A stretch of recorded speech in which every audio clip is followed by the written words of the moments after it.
Be patient with others. I am fairly disciplined in my eating habits, and I recently spent some time with someone who really struggles in that area. The person mentioned several times how disciplined I am and how undisciplined she is.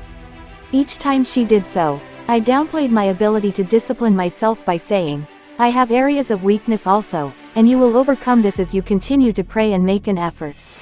There was a time in my life when I may not have been so sensitive to my friend's feelings. I would have probably given her a sermon about the benefits of discipline and the dangers of overeating and poor nutrition. However, I would not have succeeded in doing anything but making my friend feel guilty and condemned. When she asked me to share ideas that might help her, I did so, but with an attitude that did not make her feel that I had it all together and she was a mess. I have discovered that one way to love people is to help them, not to feel worse about the things they already feel bad about. Meekness and humility are two of the most beautiful aspects of love. Paul said love is not boastful and does not display itself haughtily, 1 Cor. 13.4. Humility serves and always does things to lift others up. The Bible teaches us to have the same attitude and humble mind that Jesus had. Phil. 2:5. He was one with God, but stripped himself of all privileges and humbled himself to become like a human being so he could die in our places and take the punishment we deserved as sinners. Phil 2:6-9. He never made people feel badly because they were not on his level, but instead he stooped to their level.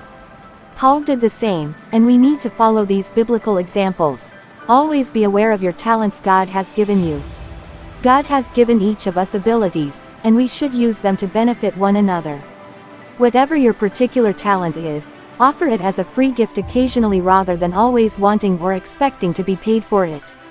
For example, if you are a photographer, offer to take free wedding pictures for a friend or someone on a tight budget. If you are a hairdresser, offer to go to a homeless shelter or nursing home and cut hair once a month or more if you're willing. A friend of mine is a decorative painter, and she recently donated 3 days of her time painting at a home for troubled young women. I met a woman once who had little money but wanted to support missions financially. She did so by selling her baked goods to raise money for missions.